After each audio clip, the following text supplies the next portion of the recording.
Today I'm going to show you how I made this vase using just a couple scrap pieces of walnut.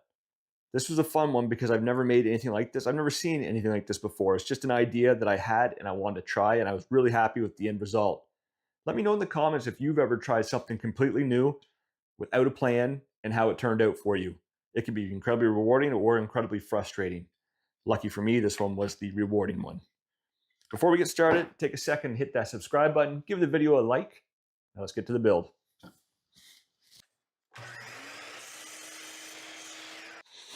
Now, one of the pieces I want to use here is just a cutoff from a live edge slab.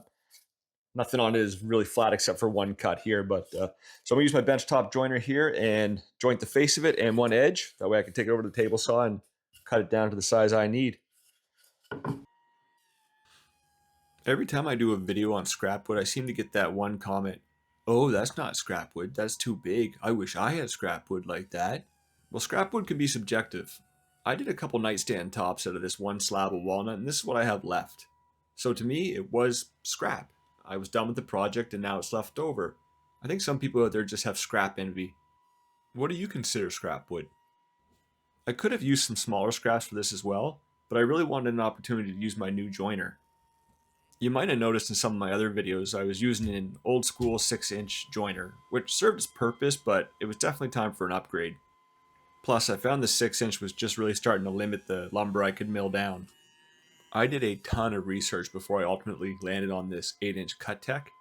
First of all, I wanted the 8-inch because for cutting boards, charcuterie boards, you kind of throw caution to the wind a bit more when you did your glue up, not have to worry about a bunch of sanding to flatten it out. One quick run over this and it was nice and flat again, and cleaned all the glue up super quick. And I was really impressed with the quality of this machine too. It's going to be a great addition to the shop. Since this is my first time attempting this build, I decided I was going to square up a piece of cedar I had, just so I could kind of make a test piece to do my cuts and stuff on before I ruin a nice piece of walnut. I remembered I had another piece of walnut that I'd been saving for no reason at all really, but it was a darker walnut than the original piece that I was milling up, so I thought I would give a nice contrasting color to the piece. And I'm going to make the piece 4 inches by 4 inches, so I'll start squaring these boards up. And I'm going to rip down my cedar as well so I can make a matching test piece.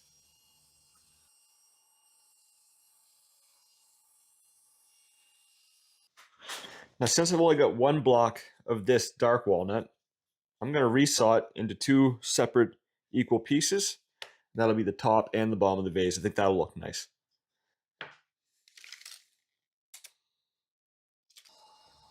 To do this, I just find center of the board and make multiple passes, raising my blade a little bit at a time. And once I get close, instead of going all the way through, I'll use my hand saw to take the last little bit off. Then I'll just clean up any rough saw marks on my joiner. So here I'm just trying to figure out how tall I want this to be overall based on this vase here. Now this is going to sit flush to the top. I also need part of the bottom to rest into the base. So pretty much the thickness of this is what I'm going to take off these two pieces here, because I really want to keep as much of this dark walnut. I really like dark walnut. I'm going to keep that as thick as possible. So we'll take off 3/4 of an inch from the middle. I'm going to take a couple quick passes on my joiner, taking off 3/8 of an inch off each piece so that I get the overall 3/4 of an inch. You can use a planer, sander, whatever you want. I just happen to have this still set up, so I'm going to use it.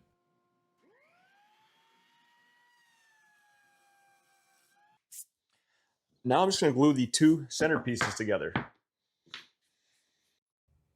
I'm only gluing the center piece together because I've got to make two different size holes through all these pieces. The center is going to have a large 3-inch hole, while the top and bottom are only going to have a 1-inch hole that's going to fit the vase.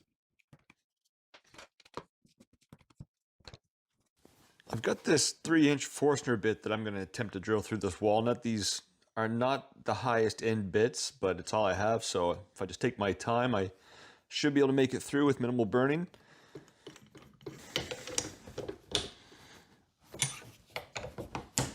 And then I'll just mark center of my block.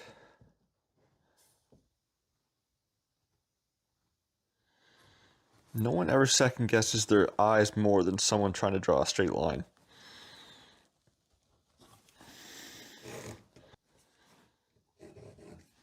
Just gonna make a little indent to guide the tip of my Forstner bit.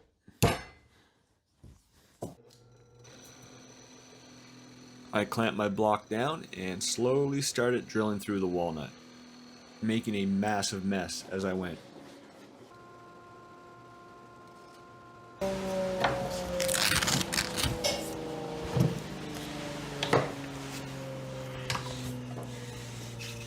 You know what? I take it back. That Forstner bit actually did a pretty good job. There's no burning in there. It was definitely the benchtop drill press that was the reason I had to go so slow, but just a little bit of patience. This took about 4 Randy Travis songs to make it through, so all in all, not too bad. Drilling the cedar test piece was a lot easier. That only took me about 2.5 Randy Travis songs. Alright, both holes are drilled, so now I just gotta glue on the top and bottom pieces.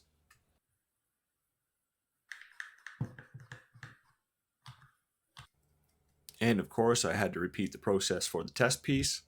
And I ended up just using a piece of plywood for the top and bottom. They were already 3/4 inch thick, so it saved me from milling down some more cedar. A quick sand to clean up the glue, and it's off to the drill press. I marked the center of my block, and I'm going to just drill down through the top piece. I just want to see how much room I have for my saw blade to go in at the angles. I need everything here to stay intact. I don't want to cut all the way through, or else it's not going to stay together. For the smaller hole here, I'm using a 1-inch Forstner bit. So I made a couple of lines in the center going each way. That's just going to let me kind of come up with an angle of my blade. I haven't decided what I want to do yet, but I know I can go a little over 1 inch without cutting through the whole piece. So I'm going to err on the side of caution and do 1 inch or less. And since this is a test piece, I've got 4 tries to come up with the angle I like. So I think I'll start with like just a 30-degree, but I need them to meet right here in the center.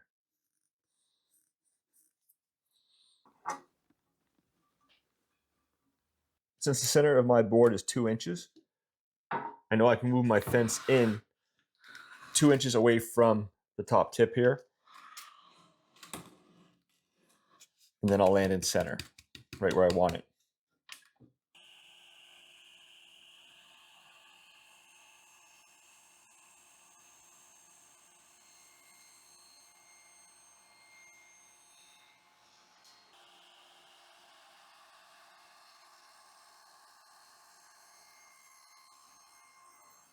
So I decided to start a little more shallow than the 30 degrees I thought I was going to try. And this is about 18, 19. And you obviously can't see a whole lot in between there. So I'm going to go wider. I'm going to try the 30 now. But obviously it's better to start a little more shallow. You can always take more off, but you can't put it back on.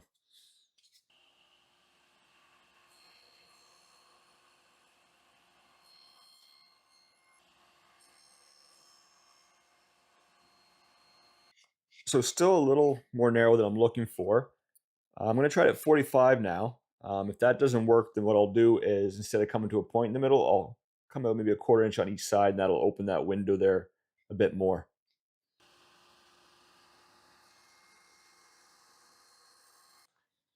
So I didn't quite take it to a point like I said I was going to. I backed it off just a bit. Not as pronounced as the first one, but also not a perfect V either. But I like the way it looks. So I think I'm ready to cut my walnut piece.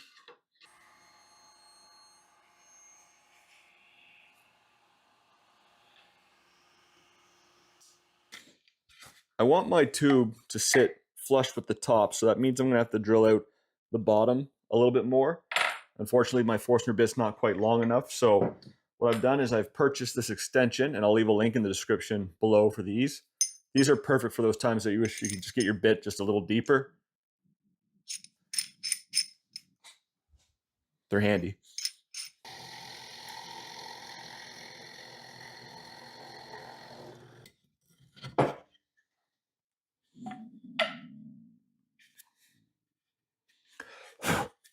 First try, look at that. Now I'm just going to take my little hand saw or a chisel and clean up these corners before I give it a final sand.